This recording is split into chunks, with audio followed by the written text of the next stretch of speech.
Well, we're going to start with the deans, Barbara and Graham Dean, out of Great Barrington, Massachusetts. I first heard them this summer at the Thomas Paine commemoration. It was given by the Thomas Paine friends, Martha and Erwin Spiegelman, and I enjoyed them immensely.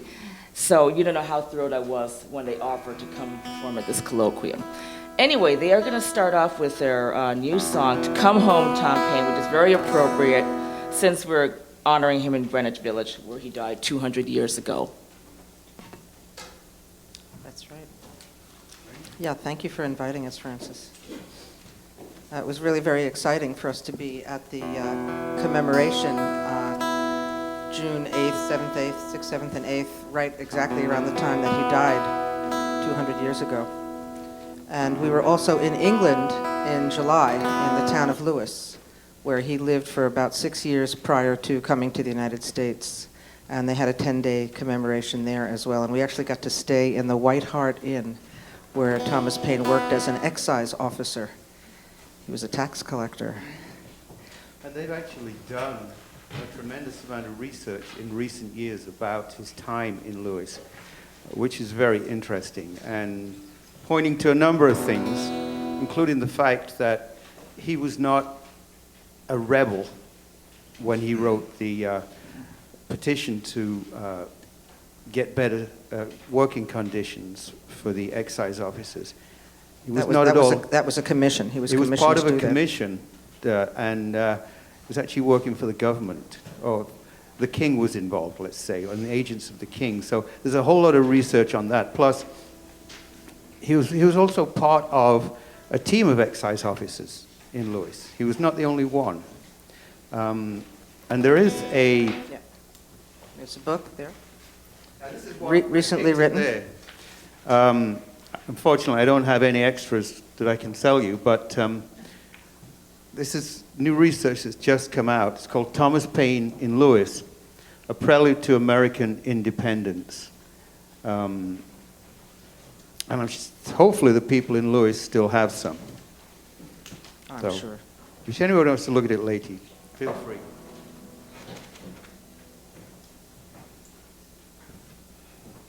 But the time there was very stimulating, and I've for many years wanted to write a song commemorating Tom Paine. And I know two, both of which you will hear later, which were written by English songwriters. But I've wanted to do one myself, and the time in England was stimulating for that, and just immersing us and being immersed in the history there. So this was what I came up with. It's a song called "Come Home, Tom Paine." As far as I know, everything that's mentioned in it happened.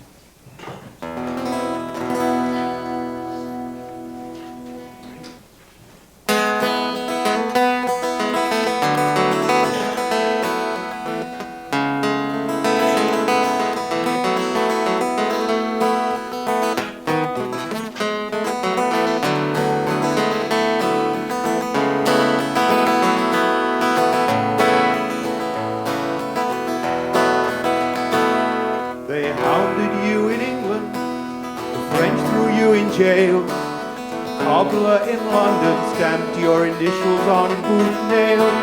Your bones are lost forever, but we praise you in song. Tom Paine, come home where you belong. A stranger to this country, you heard freedom's call. Your words help the people read the writing on the wall. Your call for independence, so eloquent and strong. Tom Paine, come home where you belong. A man for the ages, still an inspiration. Words call out from the pages to an ungrateful nation. There's a time for action, a time for compromise, a time for the downtrodden to unite. fight and rise. In a time of crisis, you knew right from wrong. Tom Paine, come home where you belong. Where is the age of reason? Where are the rights of man? What happened to the promise? What happened to the plan? Who now will write the words to motivate the throng? Tom Paine, come home where you belong. A man for the ages, still an inspiration. Words call out from the pages to an ungrateful nation.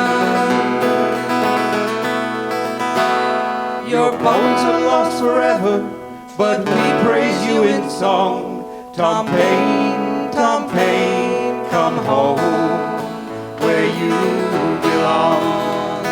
Tom Paine, come home where you belong. Tom Paine, come home.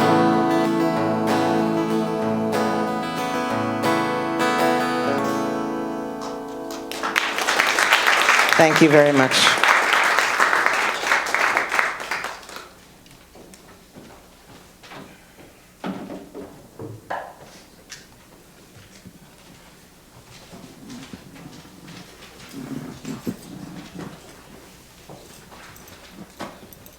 Hi, I'm Frances Chu, and I'd like to welcome you to this colloquium, A New Era for Politics, Thomas Paine and the Rise of Modern Liberalism. The title of the colloquium, A New Era for Politics, as some of you may recognize, is taken from the pamphlet Common Sense that turned Paine, previously a corset maker, an exciseman, and periodical editor, into a best-selling writer of the times. Here he wrote, A new era for politics is struck. A new method of thinking hath arisen. All plans, proposals prior to the 19th of April are like the almanacs of the last year, which, though proper then, are superseded and useless now. This is how he made his powerful case for American independence and established the foundation for the fledgling republic, while others were still fixated on remaining British America. This is how and why Paine came to serve in Washington's army. And this is how and why Paine came to expose war profiteers like Silas Deane. And this is eventually how Paine came to fight for the rights of common people in America, France, Britain, in his hopes that such ideals would soon spread to the entire world. More than 200 years have passed since his death on June 8, 1809. Things have changed, well, sort of. We are no longer fighting the world's leading empire because we are the world's leading empire. We have gone from one King, George III, whom we refer to as sottish, stupid, stubborn, worthless, brutish, to a native-born American George III, that is George Washington, George H.W., and George W. We have passed from a nation of slavery to one that is now presided by an African American. That all citizens, regardless of sex or race, would eventually gain the right to vote, and that his fledgling plan for Social Security would be established a century and a half later. Yet, for all that, some things have not changed. Disparities in wealth have certainly grown, with rising foreclosures and joblessness on one hand, and big bank bailouts for the so-called best and brightest on the other. Not to mention a fresh war in the Middle East to be added to another in the same region. The question is, what solutions can Paine offer us today?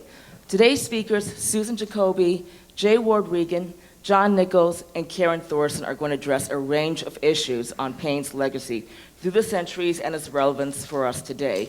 How did Paine come to be virtually written out of American history? How did the right and left come to co-opt Paine for their various uses over the centuries? How can Paine's vision inspire us today? And lastly, how do we bring Paine back to his place amongst the founding fathers and teach future generations about him? As such, I am happy to present this colloquium, particularly since Paine remains oddly marginalized in American history. This explains why Paine is number 33 or 34 amongst the list of so-called 100 greatest Britons compiled a decade ago, while he barely cracks the top 100 in this country. And this helps explain why there are so few celebrations for Paine, this bicentenary over here on these shores than in Britain. And this was certainly brought home to me when the Grants Committee of the New York Council of Humanities, for some bizarre reason, chose not to fund this colloquium, providing the lame excuse that even though the speakers and program are strong, it's a daytime program that would not attract attendees before the holidays and is therefore not worth funding. But I decided to go on with the colloquium in my belief that Paine is far too important to bypass, especially in times like these. This political Prometheus has done much for us, and it is only proper to understand and celebrate his accomplishments. So in light of these difficulties, I am especially grateful to all of those who have chosen to support this endeavor, from our wonderful speakers to our terrific sponsors. I'd like to begin by thanking the Social Sciences and Humanities Department for their enthusiasm and generous funds, and for letting me teach my course on Paine over the last 4 years. In fact, I'd like to add that my collective experience with so many of my students has helped inspire me in organizing such a colloquium. I'd also like to thank Pamela Tillis, our dynamic publicity director, for helping me plan this event at the New School so smoothly and efficiently. And finally, I'd like to thank Martha and Erwin Spiegelman, as well as members of the Thomas Paine Friends and Company, not only for the grant, but for their extensive championing of Paine over the years. You are all true winter patriots and soldiers. Now, it is my pleasure to introduce our first speaker, Susan Jacoby, Director of Programs at the Center for Public Inquiry. Susan is the author of a number of best-selling books, including Freethinkers, A History of American Secularism, and The Age of American Unreason. Freethinkers is arguably the most lucid, invigorating account of the history of secularism and its impact on social and political reform, while American Unreason is perhaps the most on-target analysis of American anti-rationalism, or dumbing down, from the 1950s through the present. She is here to address the exclusion of Thomas Paine from the canon of our founding fathers.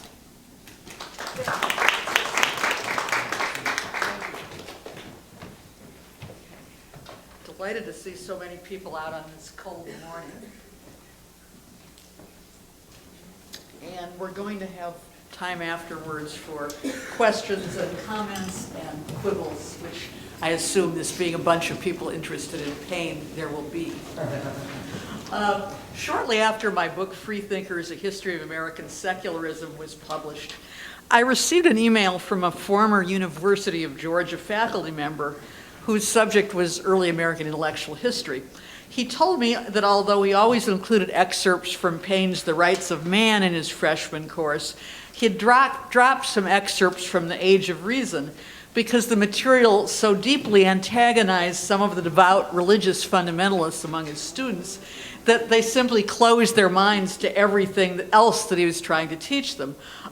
This, of course, tells us something about the power of the most reactionary forms of religion in American culture today. This is, after all, the only country in the developed world where evolution is not accepted as scientific truth by a majority of the public. So it probably, sadly, is not very surprising that an 18th century book challenging the literal truth of the Bible, and the Quran, by the way, as well, explicitly mentioned, was considered too hot to handle by a young, untenured college instructor in the Bible Belt. And this small anecdote also does tell us a good deal about why a writer whose unparalleled capacity to move hearts and minds on behalf of the revolutionary cause has never quite made it into the pantheon of American revolutionary heroes. Thomas Paine's face appears on no coins. You almost never see his name on a public building. He is a complete unperson in the ever metastasizing body of statuary and monuments in Washington. If you go to a government website that lists all of the artworks and statuary in the U.S. Capitol, there is such a website, you'll find all kinds of predictable famous names you've heard. I mean, you would expect to find George Washington and Abraham Lincoln there, and quite a few names that you've never heard of, who tend to be people from various states whom nobody outside their state here, but they all get representation. Now, during the past 20 years, a fair number of Americans from groups that were also left out of the official version of American history, from Elizabeth Cady Stanton to Martin Luther King, have made their way to the most prestigious spot of all, the Capitol Rotunda. But one person whose statue or image you won't find anywhere, not in the Rotunda and not in the many back rooms, is Paine. This neglect of Paine has something, but I don't think primarily much to do with the economic views that he expressed against not only monarchy, but inherited wealth in general in the rights of man. Frankly, I doubt that most American college graduates have the slightest idea that Paine ever wrote anything about economics. I think much bigger reason for his relative obscurity has to do with the fact that the memory of Paine the Patriot has been eclipsed and was, in fact, very early on in the 1790s by the memory of Paine the religious heretic, let us say. Paine has the honor of being the first American freethinker labeled as an atheist, inaccurately as it happens, denigrated both before and after his death and deprived of his proper place. In 1776, his clarion call for patriotism in dark times, these are the times that try men's souls, which is the one line, by the way, that is taught in high school history textbooks about him, that inspired his countrymen everywhere in the colonies. But by the 1790s, Paine's role in the Revolution had been eclipsed by denunciations of his infidel views on religion.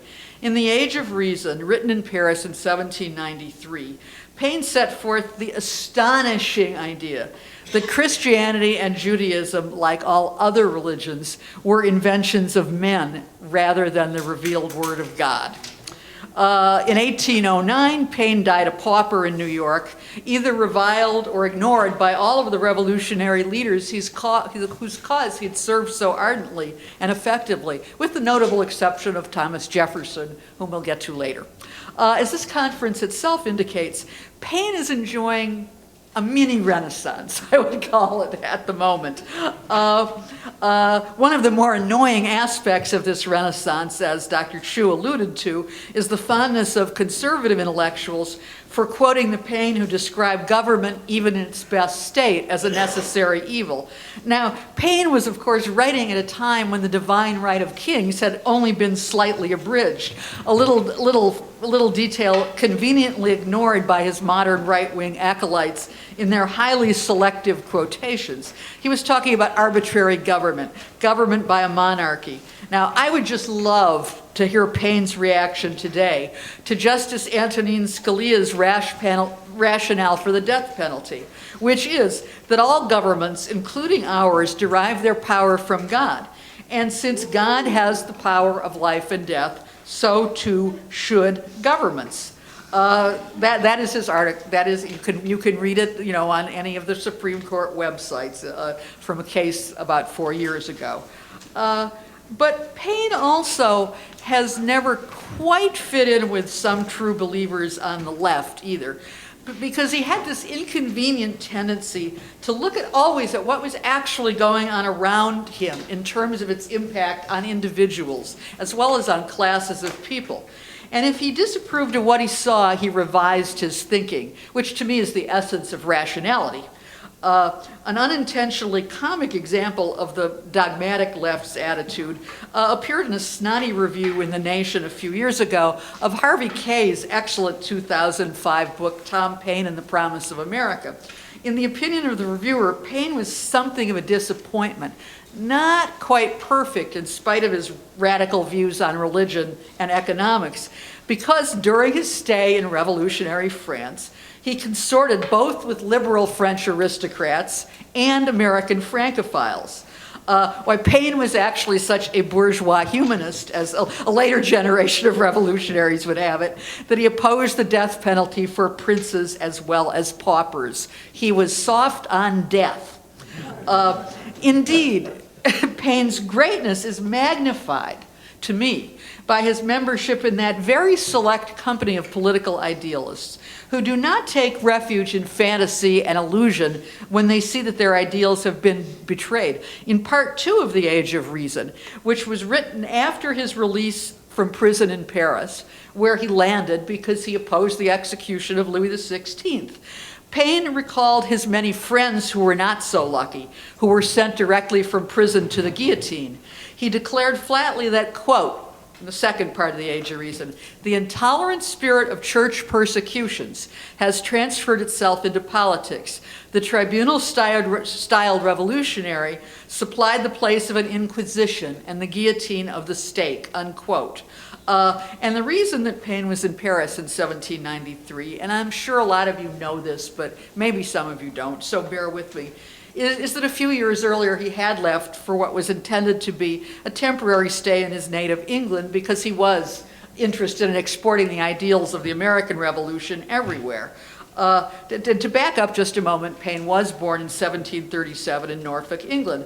Now, one of the many reasons that he got into trouble over there, an episode that really prefigures his later concerns, was, as was mentioned, he was a tax collector, among many other things, was his public protest in coffee houses against collecting taxes from English Jews when Jews were not allowed to vote.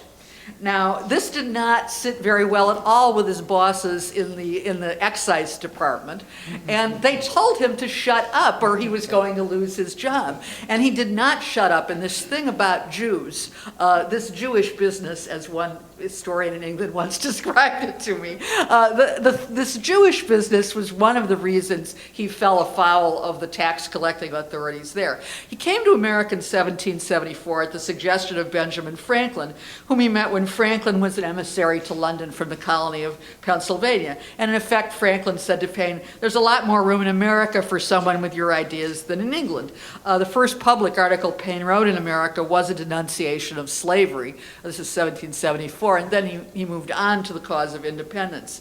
It was this same quality, I would call it moral clear-headedness, that made Paine a religious radical and has prevented him from receiving his full due in American history.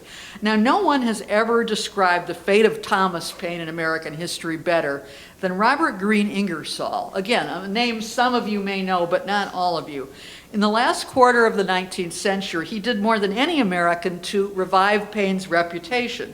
Ingersoll, who deserves a renaissance of his own, by the way, was known as the great agnostic, and he was the best-known orator in late 19th century America. At the close of the Revolution, Ingersoll said in one of his stock lectures, which were attended by thousands of people in cities where he spoke, at the close of the Revolution, no one stood higher in America than Thomas Paine. The best, the wisest, the most patriotic were his friends and admirers. And had he been thinking only of his own good, he might have rested from his toils and spent the remainder of his life in comfort and in ease. He could have been what the world is pleased to call respectable. He could have died surrounded by clergymen, warriors, and statesmen.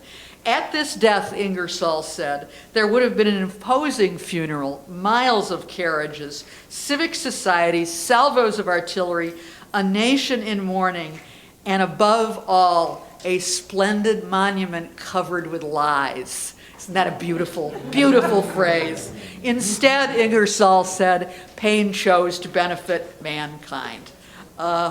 He'd spent his life destroying the power of kings, and then he turned his attention to the priests. This is still Ingersoll. He knew that every abuse had been embalmed in Scripture, that every outrage was in partnership with some holy text.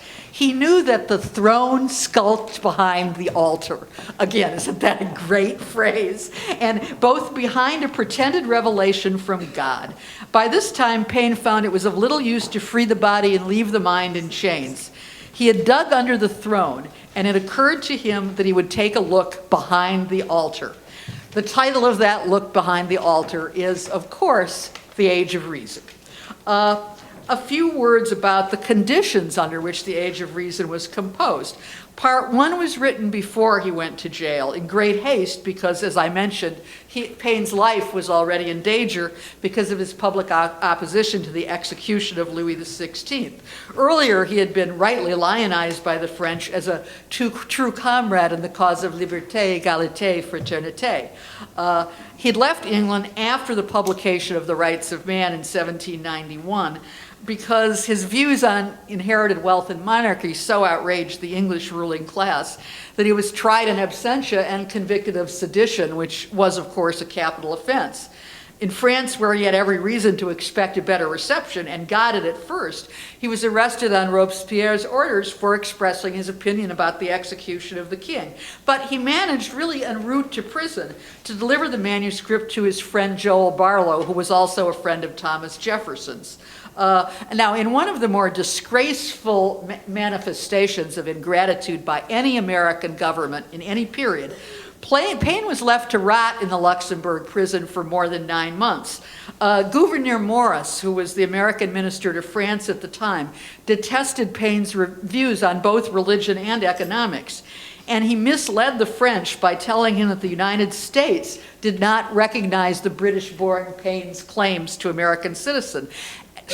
At the same time, Gouverneur Morris misled President Washington, who, though he too disagreed with Paine's economic views, recognized his debt to the man whose writings he had read the night before the famous crossing of the Delaware to attack the Hessians at Trenton.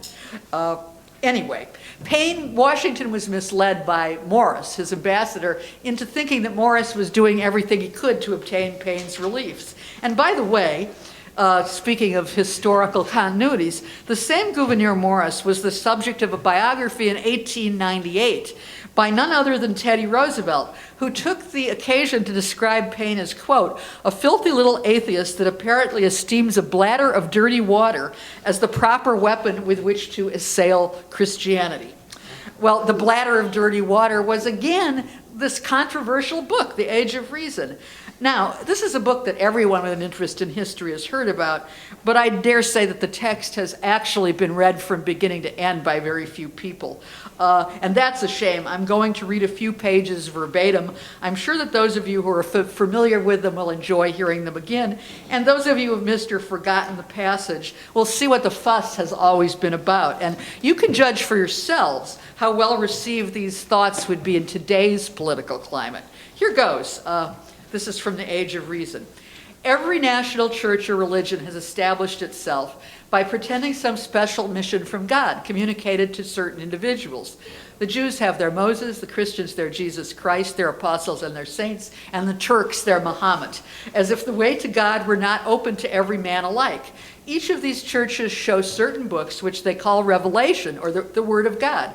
The Jews that say that their Word of God was given to God by Moses face to face. The Christians say that their Word of God came by divine inspiration. And the Turks say that their Word of God, the Quran, was brought by an angel from heaven. Each of these churches accuses the other of unbelief, and for my part, I disbelieve them all. It is a contradiction in terms and ideas to call anything a revelation that comes to us at second hand, either verbally or in writing. Revelation is necessarily limited to the first communication. Yeah, after that, it is only an account of something which a person says was a revelation made to him. And though he may find himself obliged to believe it, it is not incumbent on me to believe it in the same manner, for it was not a revelation made to me, and I have only received his word that it was made to him. When Moses told the children of Israel that he received the 2 tablets of the commandments from the hands of God, they were not obliged to believe him, because they had no other authority for it than his telling them so.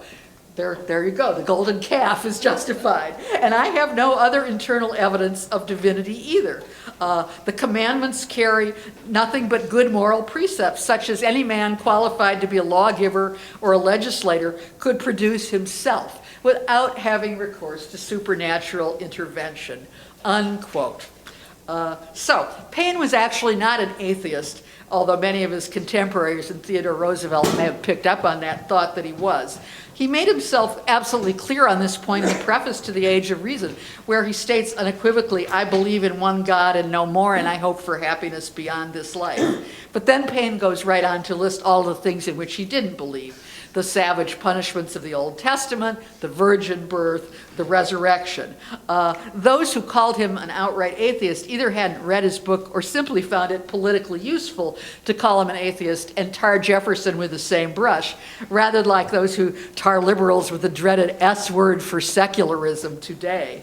The radicalism of Paine's religious beliefs lay not in militant atheism, but in his absolute rejection of any form of religion insofar as it conflicted with nature, the laws of nature and nature's God, as the Declaration of Independence put it. Paine doesn't even bother with the Looney Tunes book of Revelation in his exegesis of the New Testament. But I think we can safely say if he were alive today, he wouldn't believe in the rapture either. He not only rejected the supernatural, but he rejected all ecclesiastical authority over human opinion, not only when combined with the power of the state, but when exerted by the church without the power of the state, which actually there wasn't an example of then, because everywhere except America where the church exerted power, it was the combined power of church and state. Now, middle-of-the-road historians, today as well as in the 19th century, have tended to dismiss the idea that Paine's arguments had any real impact on the general public. The Age of Reason, it is often said, was more often denounced by anxious clerics than read by ordinary people. That viewpoint is suspect because it reflects the customary scholarly as well as journalistic denigration of free thinkers and their role in American history. The Age of Reason was reprinted 18 times in 5 American cities between 1794 and 1796. Now, it's impossible to determine exactly how many people read the book, but the total number it stands to reason was certainly more than the 25,000 copies which were printed. And by the way, I should point out something I have reason to know personally. Fewer than 2% of all hardcover books sell more than 20,000 copies today. That number is probably going down. That doesn't include Kindle, however. So we'll see. On this point, the testimony of Paine's contemporaries, including scholars working in the early years of the American Republic, is far more persuasive than that of later 19th century historians who poo-pooed his influence. Nathan Bangs, a chronicler of the early Methodist Church in America, wrote in 1845 that Paine's arguments against the truth of the Bible were, quote, received with greater avidity by Americans on account of the eminent services he had rendered to his country during the War of the Revolution. But Thomas Paine as a politician and Thomas Paine as a theologian were very different men, said this theologian.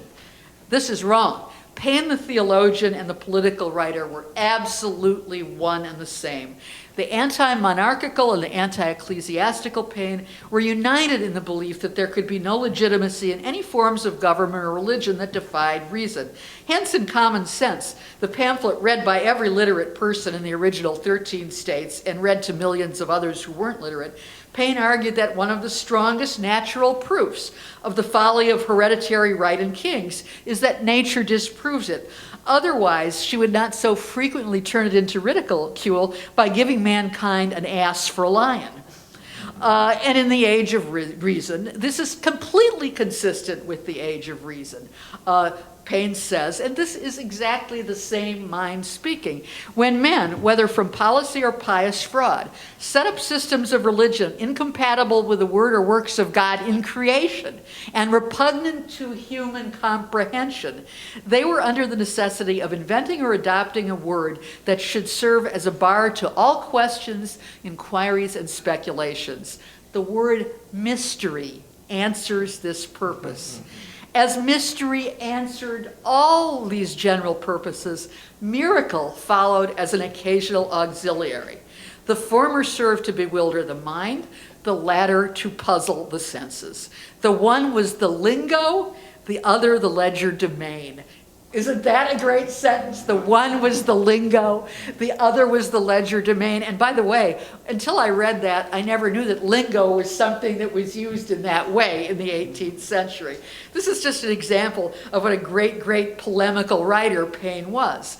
Now, to this day, the received opinion about Paine is that he was, except among scholars specializing in the history of radicalism, is that he was an important revolutionary propagandist, but an unimportant thinker about everything else. In 1859, the Atlantic Monthly, from its lofty perch in intellectually fertile and intellectually pretentious Boston, described the Age of Reason as, quote, a shallow deistical essay, while nevertheless, interestingly, calling for the restoration of Paine to the canon of revolutionary heroes. But ladies and gentlemen, the idea that moral truth can be sound and fought only in accordance with reason and nature is not shallow, it's merely controversial. And as we have seen repeatedly in our political and cultural life in America, it is no less controversial today than it was in Paine's time. It seems to me that American politicians today are as frightened of the words reason and rational as they are of secular and atheism. Obama is in fact the first president since John F. Kennedy to actually use the word reason in public speeches, which is pretty interesting. Kennedy used it often, most notably in his famous speech at American University calling for the beginning of arms control talks with the Soviet Union, in which he said that it's not beyond the reason of man to solve other problems, it's not beyond our reason to sound this.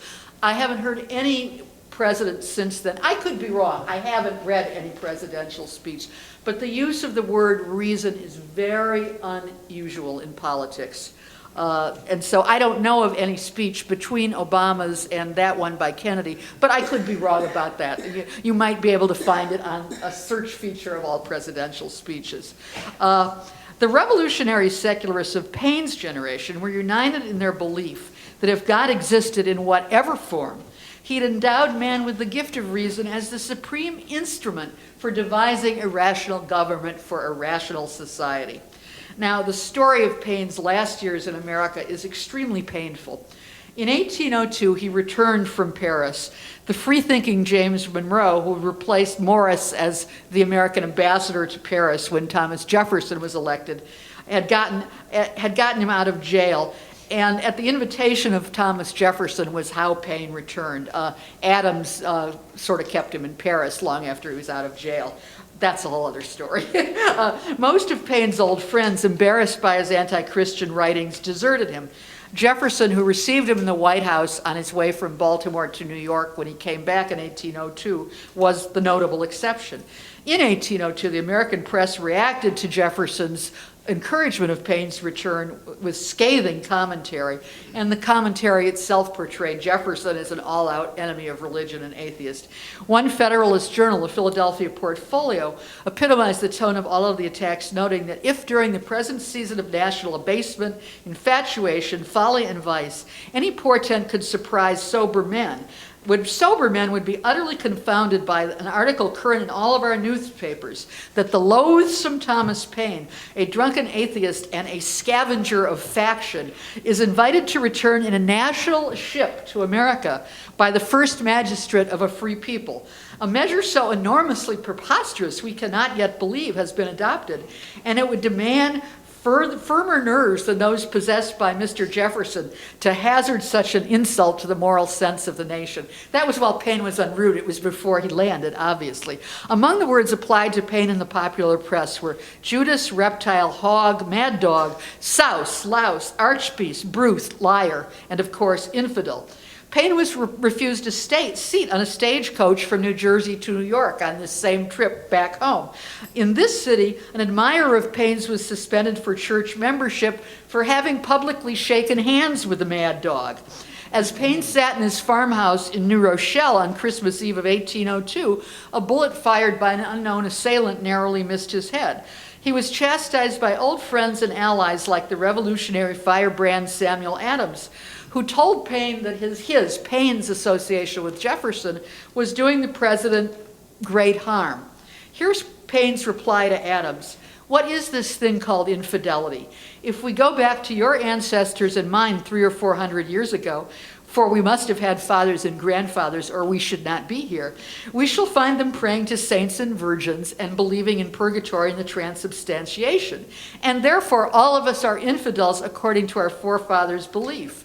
In conclusion, Paine reiterated his belief again in a God of nature, a God who is served by helping others in this life rather than by obeisance to churches that promise eternal life. Humans can add nothing to eternity, Paine asserted, but it is in with the power of men to render a service to their God, not by praying, but by endeavoring to make his creatures happy. This is a line that Robert Ingersoll used over and over again in his lectures about Paine in the late 19th century. Now, there's no doubt that the constant attacks on Paine and his abandonment by so many old friends took a considerable emotional toll in his final years. He died, as it was said, on June 8, 1809 at the age of 72. Like so many other famous skeptics, he would be pursued beyond the grave by false reports that he had asked for a minister and recanted his anti-religious views on his deathbed. For much of the night, in fact, he died in his sleep in rented lodgings in the vicinity of what's now Grove Street in Greenwich Village. Now, for much of the 19th century, Grove Street wasn't Grove Street. It was named Reason Street in honor of Paine. This is not a well-known fact. It's something at the Center for Inquiry we do on our annual Freethinkers Tour of New York. Now, the name was changed to Grove Street in the late 1880s, and for a sort of non-conspiratorial reason. After Italian immigrants began flooding into the area in the 1880s, they misheard the word reason and they started calling it Raisin Street. And so some of the older WASPs who still lived there decided that Raisin Street was a very silly and, really a demeaning name for their street. So they changed it to Grove Street. One can hope that they didn't change it from Reason Street because they'd abandoned their respect for reason. But this is true. It was called Reason Street for a long time, that it was changed to Grove. Paine had expressed a wish to be buried in a Quaker cemetery, the Quakers being the one religious sect of which he had always approved, but the local elders decided they did not wish to be associated with such a notorious character. So Paine was buried first on his farm in New Rochelle. A friend of Paine's from his time in France and a refugee from Napoleon's government, her two sons, Madame de Bonneville, described the unceremonious burial as a scene to wound any sensible heart. Looking around at the small group of spectators, who included none of Paine's old friends from his revolutionary years, she said as the clods were shoveled onto the coffin, "Oh, Mr. Paine, my sons stand here as a testimony of the gratitude of America and I for France." In a final indignity, Paine's corpse was dug up and his bones spirited away in 1819 by William Cobbett, an Englishman who had published a slanderous biography of Paine in 1797, but changed his mind apparently after reading Paine's actual books, which he hadn't read at the time he wrote the biography. Cobbett, but imagine, he changed his mind after reading the books. I mean, you can't say that for a lot of biographers today, can you? Cobbett spent some years in America, but returned as a social reformer to his native England. He intended to bury Paine there, but for whatever reason, and this is really lost to history, it didn't work out. He kept the bones in a box in his house for a long time, but his heirs failed to keep track of the remains, something which probably would not have struck the author of The Age of Reason as a terrible catastrophe. In America in the 1820s and 30s, Paine's memory was kept alive only by small, marginalized groups of freethinkers, mainly in New York, Philadelphia, and Boston. In the early 19th century, Americans who cherished similar political and social and religious views affirmed their common values by celebrating the birthday of their heroes, not by a trip to the shopping mall, a la President's Day in our own era. Jacksonian Democrats observed Jefferson's birthday. Freethinkers honored both Paine and Jefferson, and everybody celebrated Washington's birthday. The British-born freethinker Benjamin Offutt organized the first formal Paine birthday celebration in 1825 in New York, and the practice of annual commemorations, which included dancing, music, eating and drinking, as well as speeches, soon spread to other Eastern and Midwestern communities with nests of freethinkers. When Offutt arrived in New York from England, where Paine's writings were ironically already much better known in the 1820s than they were in the America of the 1820s, he was astonished at the general denigration of Paine and attributed to sheer religious bigotry together with thousands of falsehoods uttered from pulpits. During the period of Paine's eclipse, however, his writings nevertheless had a powerful influence on a number of really significant Americans. The abolitionist editor William Lloyd Garrison, born in 1805, was raised by a fanatical Baptist mother who warned him against going near the ocean because, quote, should you be drowned, your soul must go to God to be judged. And she advised him to confine his reading to the Holy Scriptures. Now, he disobeyed his mother's injunction against reading. He was especially fond of the poetry of Byron. But he didn't read Paine until he was nearly 40 years old, as he says in the November 21st, 1845 issue of The Liberator. He confessed to his readers that he had not read Paine, not so much as a paragraph by him until a few days earlier, because he had been raised to regard the author as a monster of iniquity. Reading The Age of Reason crystallized Garrison's rejection of a literal interpretation of the Scriptures, many of which, of course, were used to justify slavery at the time, and his opposition to the ecclesiastical authority, exercised by many northern churches at the time by their refusal to provide a platform for anti-slavery speakers because it might offend their religious brethren in the South. And at that point in the 1840s, a lot of the northern Protestant churches still cared a lot more about maintaining their ties with the southern branches of their churches than about slavery. Their white religious breath. Oh yes, in a famous passage, Garrison wrote after reading Paine that the Bible, like any other book written by man, was to be judged by its reasonableness and utility, by the probabilities of the case, by the facts of science, by the intuition of the Spirit. And here is the famous line, truth is older than any parchment. Garrison also embraced Paine's belief in absolute separation of church and state. The connection between the two men, by the way, is entirely fitting because Garrison was the most effective political polemicist since Paine, and both men's writings actually changed the course of American history. But it wasn't until the golden age of free thought, which extended roughly from 1875 until the beginning of World War II, that Paine's reputation was truly revived, as I mentioned, by Robert Ingersoll, who spoke to more Americans than any American president did during that period. Unfortunately, no champion has emerged in the 20th century to do for the now forgotten Ingersoll what Ingersoll did for Paine, although I try my best. The first real biography of Paine was written in 1892 by Monsieur Daniel Conway, a minister turned freethinker. And this was the first biography to finally give both the revolutionary and the religious skeptic his due. And in my view, this biography still stands up very well. And it concludes with this line: there is a legend that Paine's little finger was left in America, a fable perhaps of his once small movement, now stronger than the loins of bigotry that refused him a vote or a grave in the land he so greatly served. As to his bones, no man knows their place of rest to this day. His principles rest not.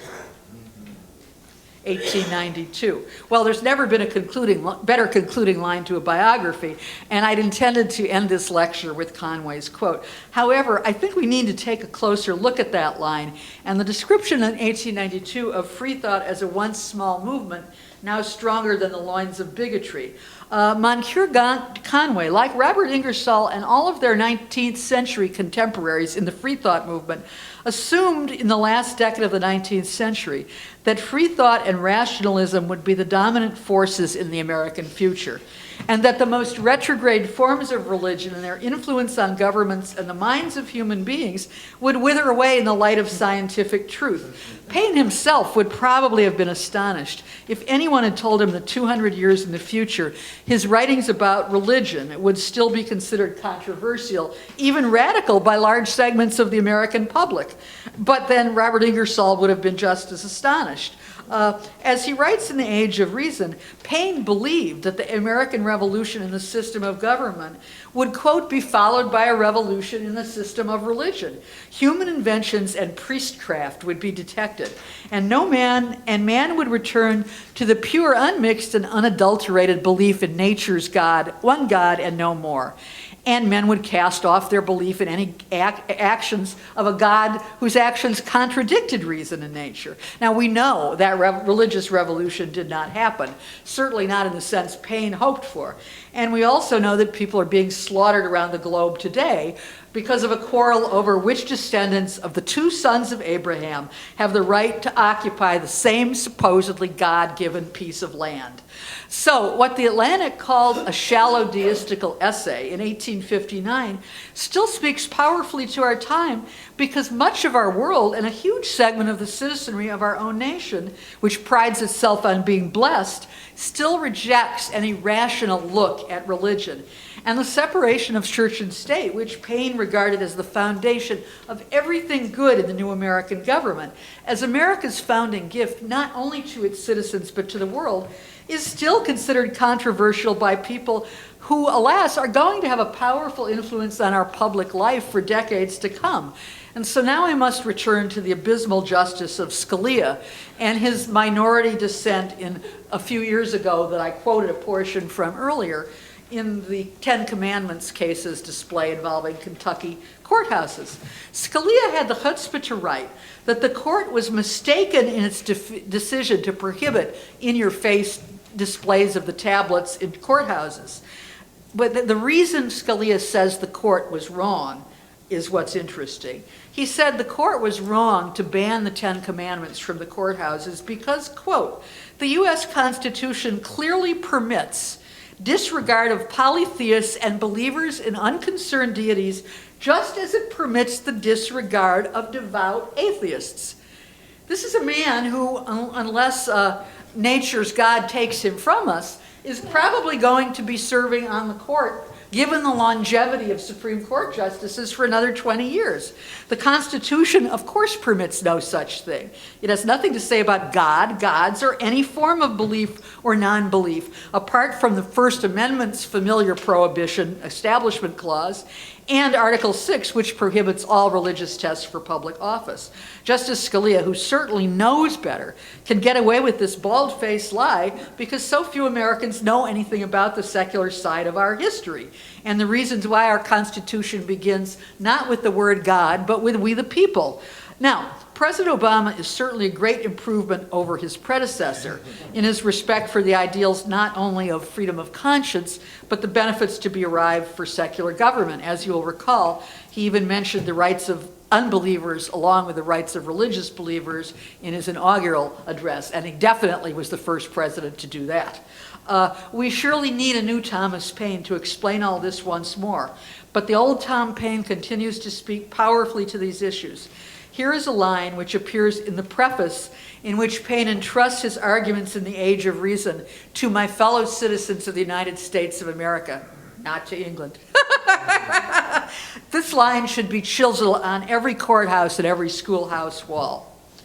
The most formidable weapon against errors of every kind is reason.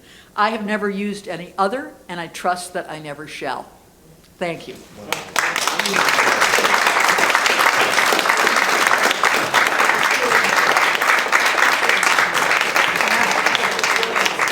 Now, this looks like, you know, it's a small enough room that people, if you just raise your voice a little bit so I can hear you, yeah. Thank you. It was a very interesting talk. You didn't know about Raisin Street, did you? You said there would be people who quibble. Well, I'm one of those. You know, Anne Rand also made a big thing about reason, and she meant it very differently. Oh, yes.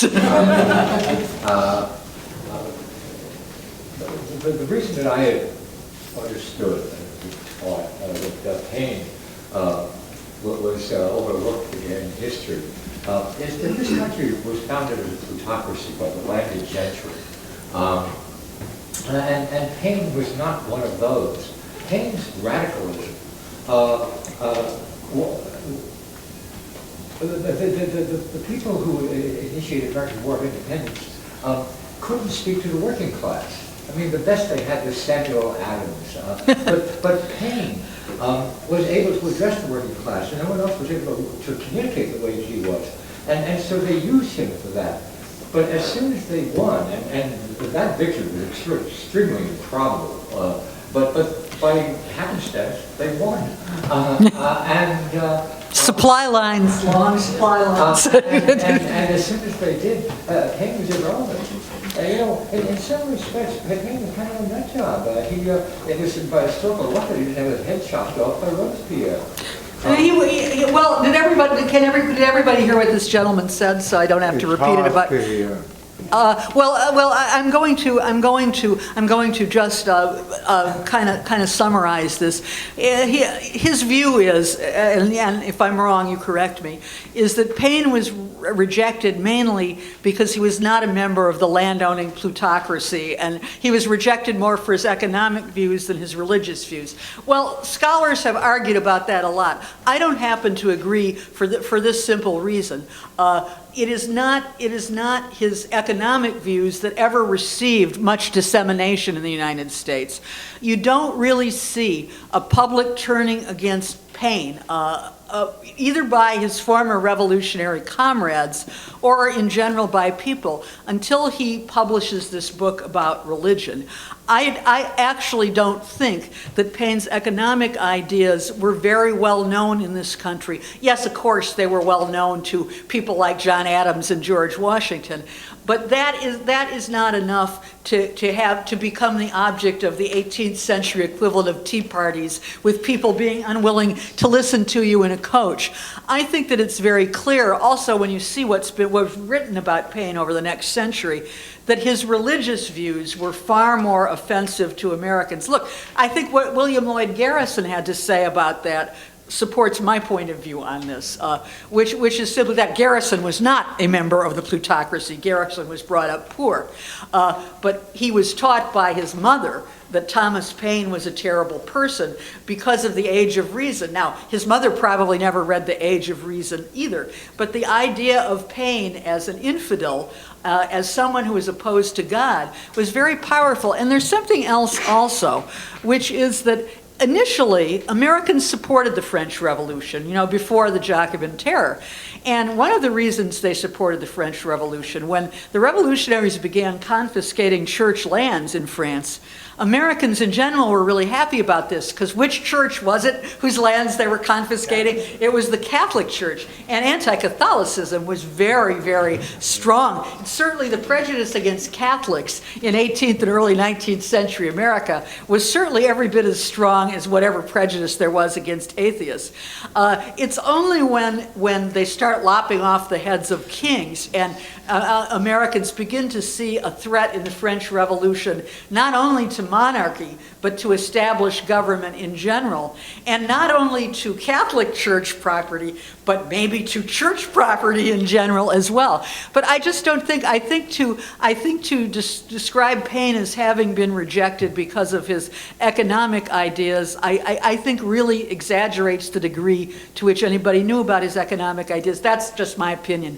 Yes? Yeah, it seems to me that Thomas Paine in his Age of Reason... it would be good, if you'd stand up and speak up. The people over here can't hear you. It seems to me that Thomas Paine in his Age of Reason, the timing of that is like paddling upstream in an overloaded canoe, because you had the Second Great Awakening occurring in the United States at that particular time, with an incredible religious fervent outpouring. You have the birth of Methodism, Methodist Church, Baptist Church.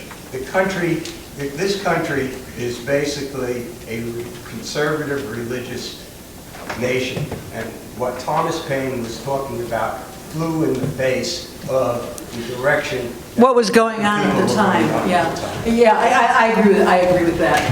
There's so many people. This lady I first met. You probably know this, but the tablets were put up in front of courthouses by Cecil B. DeMille, who was published.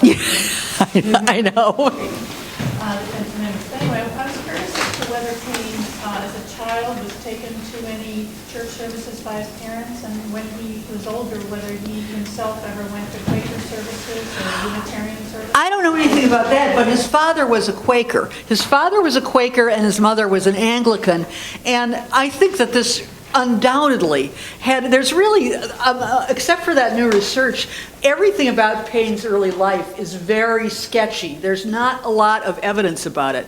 About the only thing we know is that his father was a Quaker and his mother was an Anglican. Well, that was an unusual marriage for the time. To be the child of a mixed marriage in England in 1837 would have, in some way, it may have set him up for the views that he later held. I think this must be true. Okay, gentleman there. Well, Darwin brought Thomas Paine back. I just saw yesterday a cartoon, probably an English cartoon, where they had the church and they had all these retrograde groups that are attacking Darwin in the dark, an array of reason, sunshine, where they had Voltaire, Thomas Paine, Thomas Jefferson, and Benjamin Franklin, and a couple of others. So he was starting to be packaged better, I think, because of the Darwin thing. But as you said, we're still less than 50% in this country. Yeah, well, it's true. I mean, Ingersoll was also a great popularizer of Darwin's theory of evolution, and the belief in nature rather than a God who intervenes. It certainly has a lot to do with it. Yes. Yes, you didn't mention Paine's letter to George Washington about the same time as the Age of Reason. How much did this impact his opinion of Americans towards him? I don't know. I don't know. Would you tell me a little more? Would you tell him a little more about the letter to George Washington? Because I've forgotten the text. I think it was written about a year or two after Age of Reason. Yeah, there was. He attacked Washington as being insincere, as not contributing to the revolution. Well, yeah. Well, Paine's letter to Washington was published. Of course, you couldn't attack George Washington.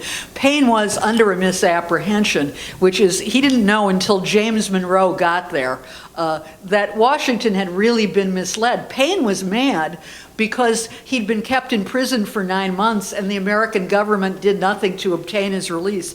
A lot of Paine's letter to Washington came out of his understandable angriness. And then when Adams replaced Washington, of course, Adams and Jefferson, already had a history, and Paine was associated with Jefferson. So this is really why he doesn't come back. But I think Paine's beef with Washington was mostly Washington didn't get him out of jail. That was, yeah. Could you comment on this? Both Jefferson and Paine were deists, but both very anti-religious. And yet Jefferson seemed to, became president, was popular. Is that because Jefferson, and I don't know this, is that because Jefferson was more discreet and expressed those views in private letters and didn't write books about it? Well, it's interesting. I mean, this other man was talking about the Great Awakening, that there was a kind of perfect storm around the Age of Reason. But first of all, remember that the vote for the presidency, even though people who couldn't read could vote, there were still a lot of property qualifications. In other words, the vote that took place in 1800, while it was in fact had a broader segment of the electorate economically than had taken place earlier, it was still a fairly small popular vote, in relation to the total population. But also, Thomas Jefferson was Thomas Jefferson. He was the author of the Declaration of Independence, and there was still in 1800 this tremendous reservoir of respect for everybody who was involved with 1776. It is possible that Jefferson, with his same views, he wasn't particularly discreet about his views. In fact, and when he was president, he was called an atheist and infidel. It just didn't have much of an impact because people were sick of the Federalist government. Things weren't going very well. There were economic problems, unfamiliar. Anyway, there were other things that led to Jefferson's election, which overrode that. Although the Federalists definitely tried to use the religious issue. One of the great ironies about this, if any of you who've read the Jefferson-Adams letters, which are among the most fascinating historical, they start up again in 1812. Abigail got them together saying, "You boys, you were such good friends in 1776. Isn't it really time you buried the hatchet?" And they did, and the letters are fascinating. But one of the ironies is, one of the things that's most clear in these letters is Adams totally shared Jefferson's views about religion. He was every bit as much of a natural religion, deistical kind of guy as Jefferson was. So that's a kind of fascinating coda. Yes. Yeah. Why, were the general views of the public? I'm having trouble hearing you, could you? What were the general views of the public towards Thomas Paine when he was obviously not at all anti-Semitic, when anti-Semitism dominated in this country? You read on and on into Hofstadter in The Age of Reform, where he talks about progressive elements blaming rich Jews on Wall Street for their trouble. Enough already. First of all, Yeah. the rejection of Thomas Paine in 1800 had absolutely nothing to do with anti-Semitism. There weren't enough Jews in the United States for anti-Semitism to be a powerful force. Moreover, if there was one religious prejudice in the United States at the time, it was anti-Catholicism. And Jews had excellent relations with both the Federalist government and with Thomas Jefferson's government, the few Sephardic Jews who were still there then. Yes, this lady. I just wanted to make a clarification about the letter to Washington. It does have a subtitle or something like that. It says matters public and private. Yeah. And Paine would not have written and published something like that simply because of his sense of betrayal, which was very real, about Washington, but it was happening at the same time that Washington's government was moving closer to the British government and literally signing a treaty, if you remember from school, the Jay Treaty. Yes. And this was hated by lots of people in this country. So Paine's letter to Washington may not have been as offensive at the time it was published, but remember the time Paine returned to this country, Washington by then was dead and kind of father of this country. And the real perfect storm came when Paine returns, you know, because then you have the Great Awakening in full force. Washington is the father of his country, the controversy about Jefferson's election, and it is totally a perfect storm. So Yeah, I agree with what you said.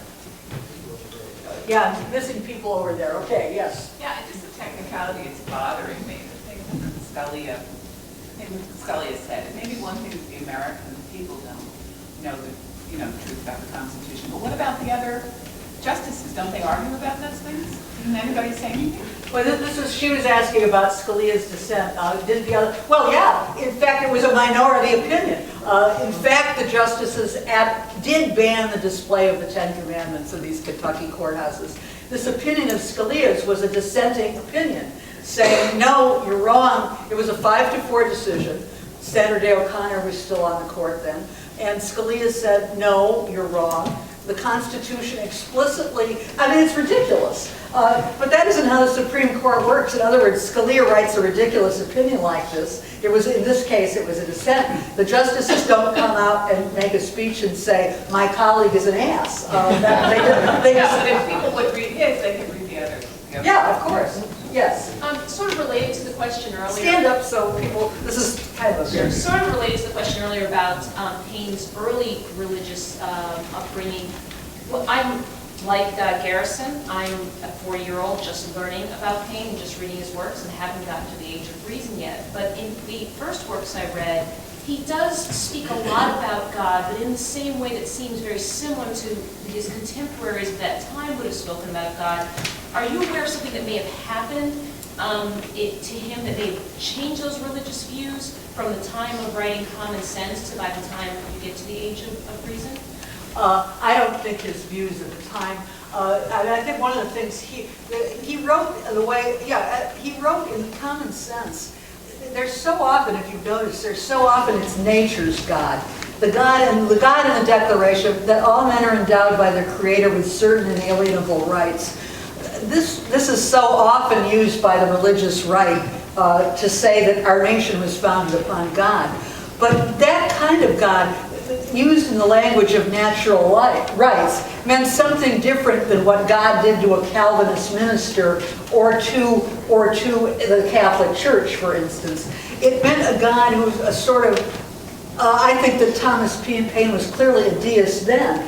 And how much deists believe in a God is not so much whether they believe that there is a God, but as to what God leaves to human beings to do. To a deist, God is mostly a concept that says that all men are brothers, and he doesn't really intervene. Now, I myself am I've never thought that deism made much more sense than theism, but it in fact was.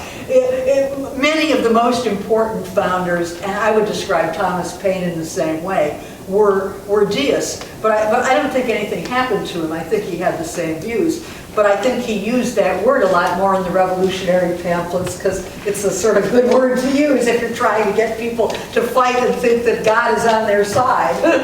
One thing Thomas Paine was not was a pacifist. One thing is he knew that people knew about the Bible. They had read it, they were familiar with it, so he was able to make arguments against the monarchy. And I'm not sure if this story is true, but supposedly he did want to publish on religion, and Franklin advised him against it, so he was like spitting against the wind. This might be an apocryphal story. That is true. He probably would have published earlier on religion, and T. Benjamin Franklin did advise him against it, said that won't do our cause any good, yeah. Yes. I find it interesting that Robert Ingersoll was the son of a clergyman. Was there anything personal in his shifting to an agnostic position? Did he have it in for his father?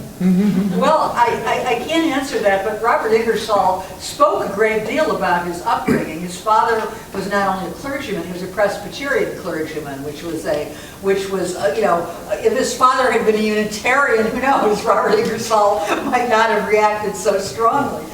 But his father was actually an interesting character. He was a real Calvinist.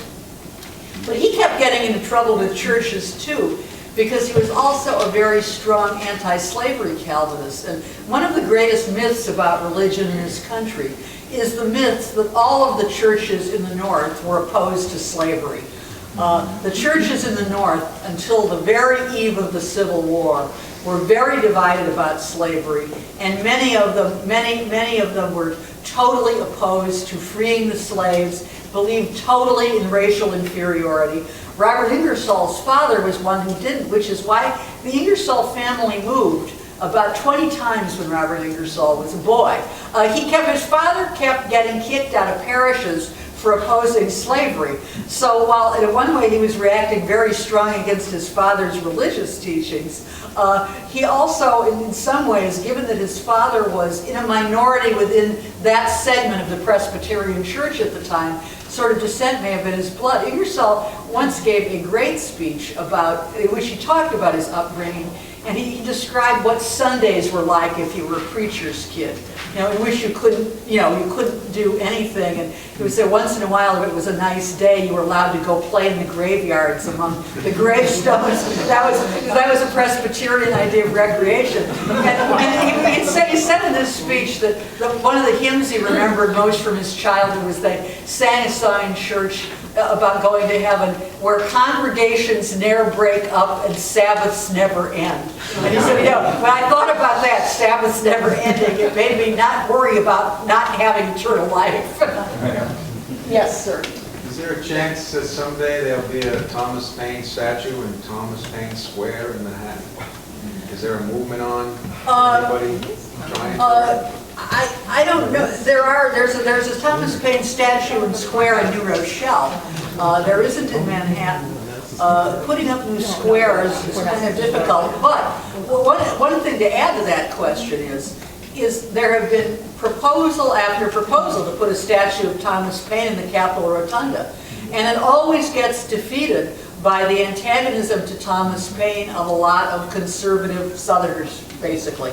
What's really astonishing is that there's no monument to Paine in Washington, and that's the reason there isn't. That is a fact. It's been tried over and over.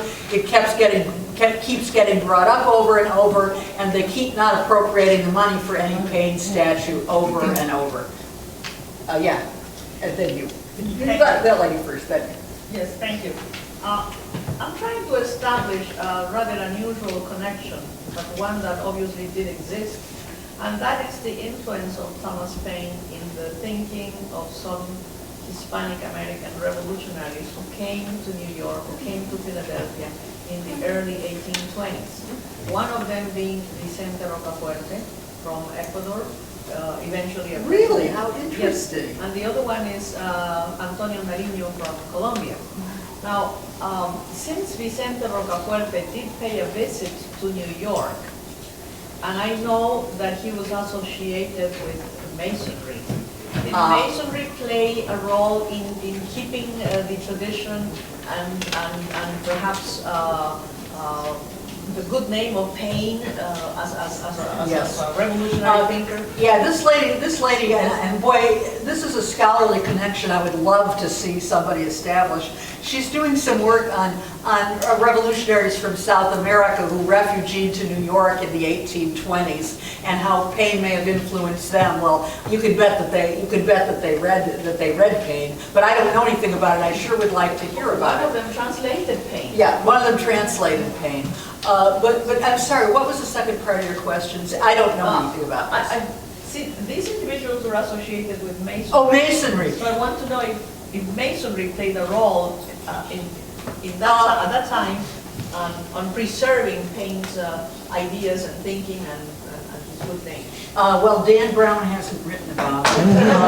But in fact, the Masons in the early Republic, a lot of the founders were Masons. There were a lot of free thinkers involved in Masonry.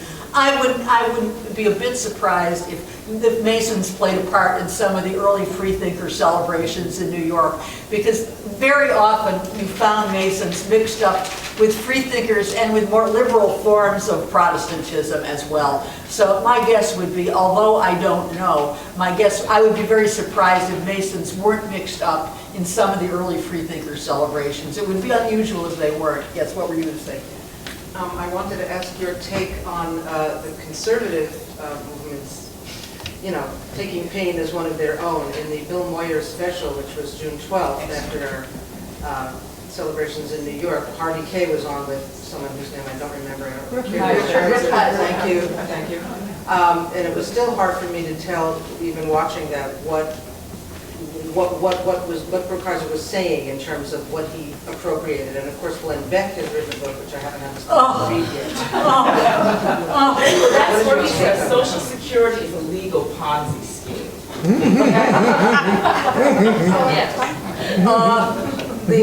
First of all, the conservatives don't, the only thing that the conservatives stand on in claiming Paine for their own is his Paine's statements about government, which is that, which is basically the government governs best, that government's least. It has nothing to do with Paine.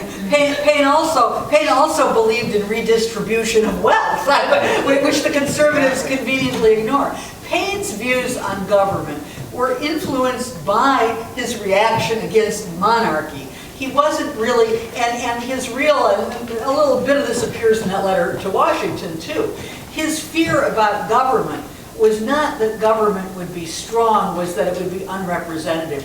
At that time, he feared that Washington was going to be treated as a king, and that the revolution would have been for nothing if America eventually turned into a government that was elected in form but really had a king as its head. And it's ridiculous even to think about Thomas Paine's views on government in modern terms, because everything he had to say about the evils of government had to do with the evils of government by inherited wealth and monarchy. Although I suspect, given Thomas Paine's economic views, if he could understand what's going on in the bailouts and everything like that, I'd pay more than a penny for the Common Sense pamphlet to read what the views of a Thomas Paine would be about this sort of thing. But to make for modern conservatives to claim Paine as one of their own, it's just absolutely, utterly ridiculous. And now earlier, by the way, somebody mentioned Ayn Rand. I have to say that of course Ayn Rand probably actually had read Thomas Paine and knew what his real economic views were. But again, what people like Rand, who is almost sui generis, although the following she has among young people today is amazing, but her views, what she belongs to is the right-wing side, economic side of libertarianism. I mean the famous line in The Fountainhead, in which the only posture, and only proper posture of one human being toward another is hands off. Well, when you consider what Thomas Paine had to say about how the only real religion was doing good for your fellow man, I doubt that he would have found much to admire in Ayn Rand. But what Ayn Rand means by reason is a schema in which elite people, Ayn Rand is completely anti-democratic. She believes in government by the self-appointed elite, and that's that. What her appeal is, I can understand what the appeal of Ayn Rand is perfectly in a less and less literate society. I loved Ayn Rand when I was 15. She is the perfect philosopher and novelist for every 15-year-old. It's normal to like Ayn Rand when you're 15. It's normal to be really impressed by this, the idea that we can all govern ourselves as atoms. But the idea that she is some kind of a profound thinker, well, yes, somebody's going to... And she lived with a drunk who physically abused her. Well, I knew that, but it's not actually what I have against... That's not actually what I have against Ayn Rand's thinking, that she lived with a drunk who physically abused her. I say that for a lot of these. Yes.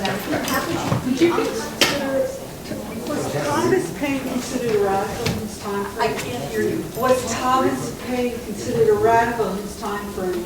Yes, yes, Thomas Paine was considered a radical in England in his time frame.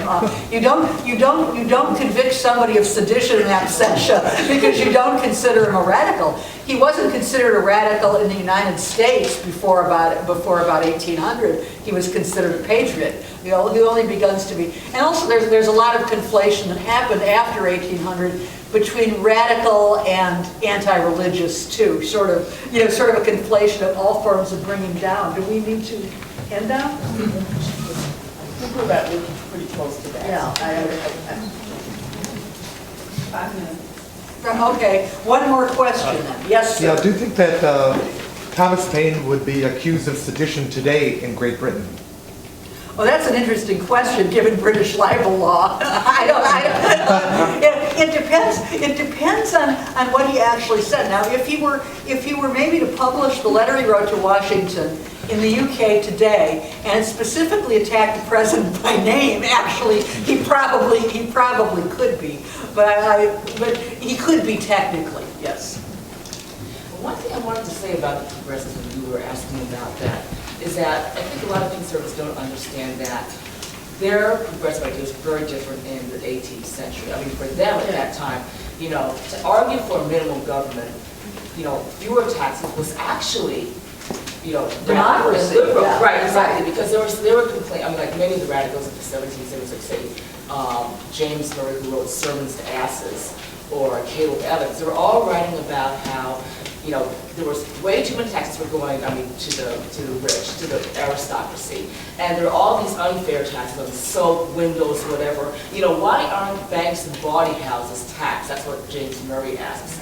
And so that's what you can sort of shift. Like at that time, it was radical and it was considered democratic to question those taxes. And then Paine makes a sort of, a shift when he's writing The Rights of Man, because by then he's realizing you do have to have taxes, they do have to be sort of redistributed so that the poor people can have a little more. And that's when he proposes Social Security one. So this is what I think a lot of conservatives don't quite understand. And that's why you have Sarah Palin calling herself a common sense conservative. Enough with Sarah Palin.